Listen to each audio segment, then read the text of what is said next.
What is up, gamers, and welcome to the meta report for 14.6b. If this is your first time here, this is where I cover the meta. I do this every single week, and I use a bunch of different data. I use the data just straight from tactics.tools right here to go through some stuff, as well as the data that I've anecdotally collected as being a multi-time challenger player. And I'm playing around the top 50 to top 200 on North America right now. That's been where I've been hovering for the most part. And then also, I study the gameplay of some of the top players, usually in North America. And today, I'll be specifically looking at a lot of stuff from Kuhn, and Asa has been a great resource on the B patch right now for some things to learn. So if you guys want to follow these guys, Kuhn, at Asa TFT on Twitter, check them out. They post great things on Twitter and other socials as well. So let's get back over here and let's just go through some stuff. So what is the meta?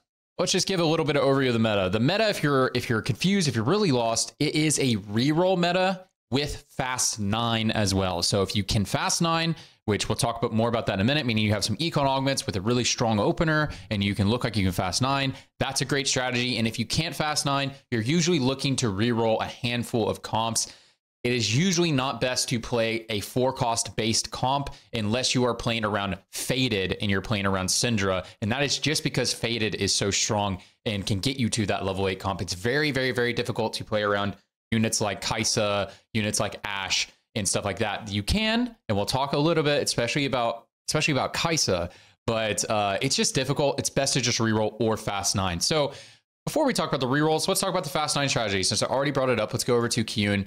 And Kuhn here has been Fast 9ing a lot. If you see, most of these first places are Fast 9 games. And so as you can see right here, Kuhn, I climbed 900 LP in the past 48 hours. This might be the most climb in a short period of time since set 1.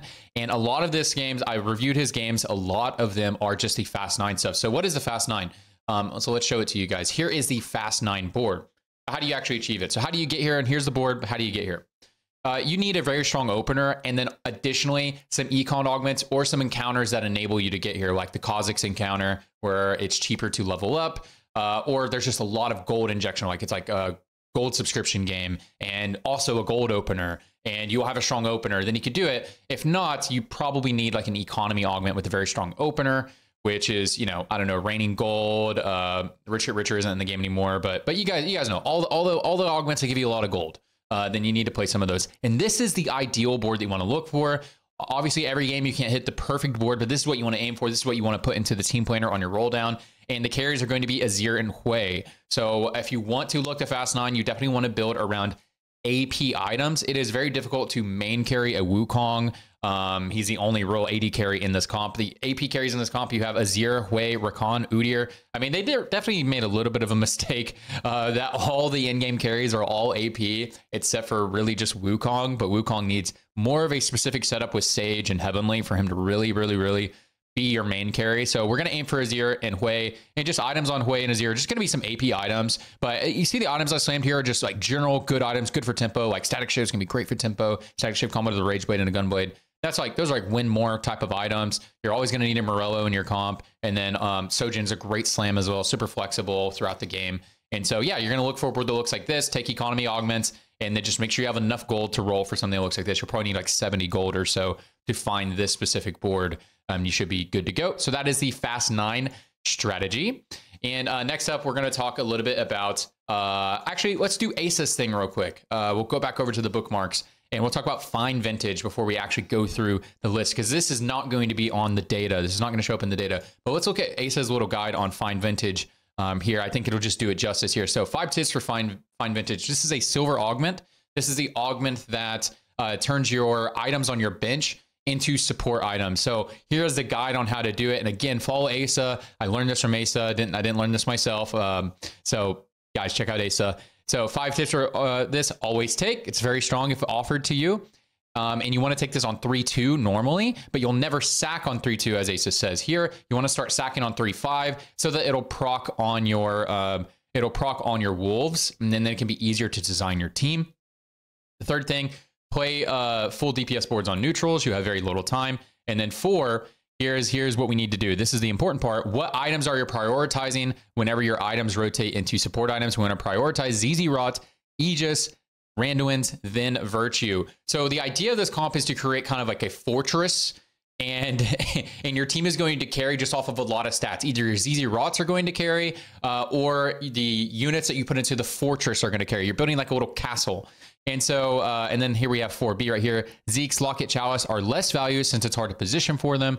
Of course, it's hard to position for them. And the 5 ZZ Rot minions are very high DPS, so make sure you protect them, because you can actually build your comp for your ZZ Rots to deal damage. So what is the actual comp you're supposed to build? The team-wide synergies are ideal. So like things like Dragonlord, Heavenly, Ghostly, Storyweaver, and Sage. So the most common setup that I see is if you have a Storyweaver opener and then you have this offered, because then you can just keep going into the Storyweaver and you can juice up your KO. And that can be quite nice. And there's a lot of good supporting units in the Storyweaver line. So the easiest way to play it is just get all these Aegis stacking and then juice up your KO. But if you can go to 9, maybe look for a board that looks something like this, because the Dragonlord's going to juice up your ZZ Rot portals. Your Aurelia is going to pop off. Aurelia scales crazy on attack speed. Azir goes crazy with attack speed. And so it's something that can look like this when you go 9. But to get here, usually you're going to play around Storyweaver, because it's just the easiest thing. You just build a little fortress. So that's a little tech for you guys there. And so let's actually get to the real comp. So next up, we have the Ghostly Shin, the Senna and Shin reroll. I made a separate video on this, so if you guys want to know more in depth on this,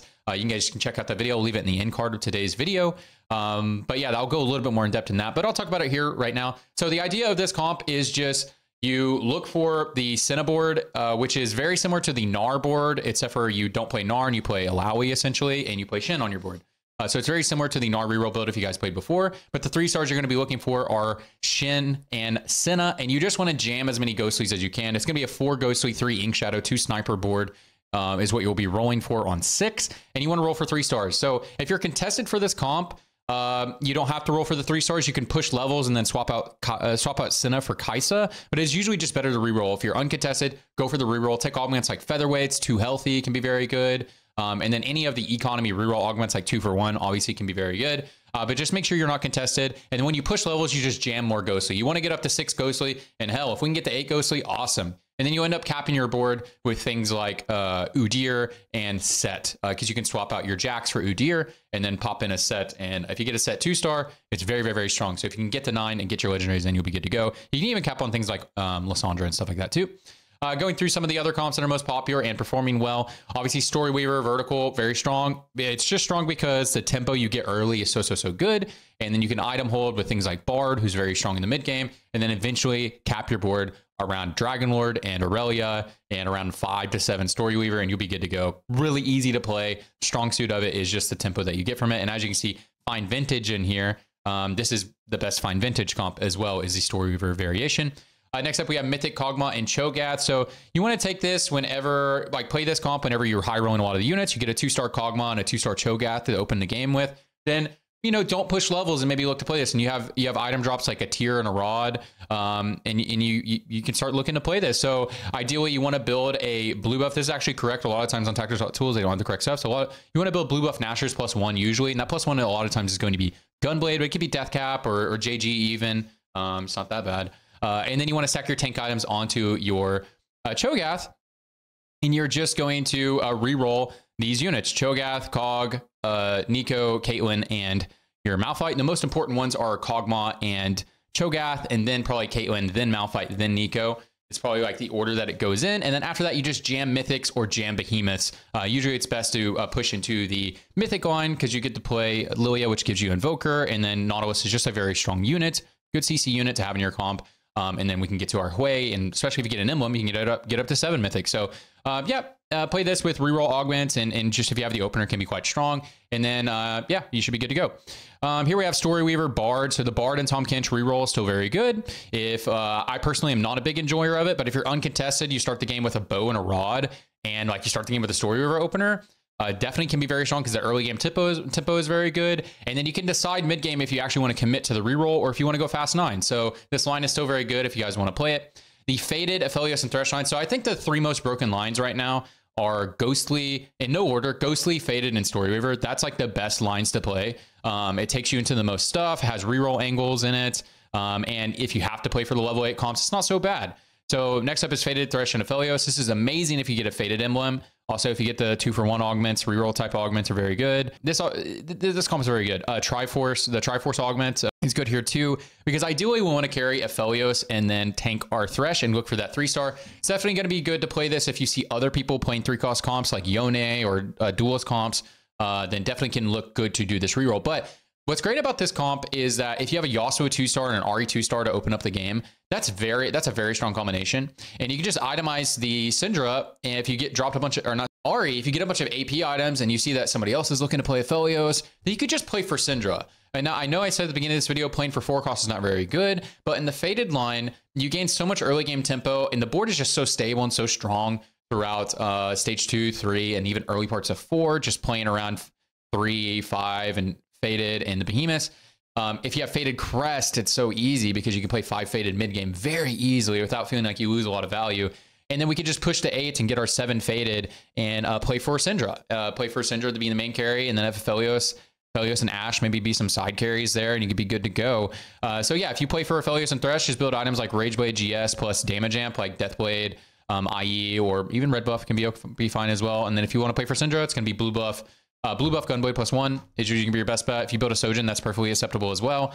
Things like Nashor's is pretty good as well. Some people will tell you Nashor's isn't good, but Nashor's helps you stack on the early parts of the fight. That's the whole point of Syndra, is to stack early parts of the fight, and then at the end of the fight, you just one-shot everything anyways. Cool, and then stack your items on, stack your tank items on Thresh, should be good to go. Next up, we'll talk about the Duelist comp here. So this was like my main comp. This was like my best comp to start out, and I'm just not a big fan of this comp anymore, because if you ever get contested, it has very limited outs unless you 1-cost reroll, because the 1-cost reroll is actually pretty good. It's some tech that people don't really do. But if you start at the game with a 2-star Darius, 2-star Yasuo, and you just keep hitting Darius, man, you can totally play for Darius. So that's a little bit of unique tech there. But generally, when you play this, you're playing for Tristana and Voli reroll. And I only really look to play this if I have some Duelist augments like Extended Duel or Duelist Crest, and if there's other people rerolling the comp, because or rerolling other comps, other 3-cost rerolls. So if you see if there's a Yone player in the game, you look around, there's not anybody leaning on Duelist, but you have a Duelist opener. You see people leaning Yone, you see people leaning Bard, then that can be, and see somebody playing Aphelios, that can be a very good time to play Duelist. And we just want to aim for the 6 Duelist board on level 7. Thing I like about Duelist is it doesn't feel bad to roll at any point in the game. Like if you want to roll early for your 2-star 1-cost, I mean, you shouldn't really roll on stage 2, but if you do, there's a lot of good things to roll for. And then if you want to roll for on level 6, there's a lot of good things to roll for, like Kiana and your Tristana and Voli, you can still hit them on 6. And then on 7, once you're on level 7, that's when we need to hit our Lee Sin. We need to hit 6 Duelists if you don't have a Duelist emblem. Get our 6 Duelists in, and then a great supporting unit is going to be a unit like Soraka or a Loon, and then Diana is okay as well. I think getting the 4 Dragon Lord is pretty nuts, like hyper late game, but the best splash unit to play on 7 is probably Soraka, to getting that heavenly bonus and the mana reave that she provides, because then you have Lee Sin that's a mana reave and Soraka that's mana reave. Make sure they're separated on opposite sides, because you can't overlap mana reaving. So if Lee Sin mana reaves one side, you want Soraka to mana reave the other side. And that's actually a pretty good supporting unit. So if you guys want to play this, yeah, take it with reroll augments, take it with Duelist augments. And then we're going to itemize our Voli and our Tristana. Tristana, just full damage, or Gunblade is good as well. Last Whisper is fine. That's fine as well. But usually it's going to be like Hurricane plus like full damage or Gunblade. And then Voli is like a Titan stacking type unit. And then put a BT on him, good to go. Ghostly, we already talked about this a little bit, but this is if you're going to play Kai'Sa, the Kai'Sa version. Only look to play this if you think you can't reroll the Senna version. That's it. Yeah, that's the only time you play that. And then, so if you can't play Senna, you play Kai'Sa. And if you can play Kai'Sa, you play Ashe. So it's you're kind of bumping down the totem pole each time. Okay, next up, we already talked about this one. Already talked about this. This is like a Gnar variation. Can you still play the Gnar comp? You can. Like the Gnar comp is still really good. The problem is that everyone plays the Ghostly comp. So if there's a Ghostly player in the game, like they're just gonna have all your Sennas, and so you can play this Gnar comp, but you have to be uncontested, and you're usually just better off if you have a Senna spot just to play the Ghostly version. So that's the problem with that comp. Invoker is not really a comp right now. Trick shots, not really a comp unless you have like crazy tempo and you have the trick shot augments. Like that's not really a comp. Like you just play more for Bard when you're doing that anyways.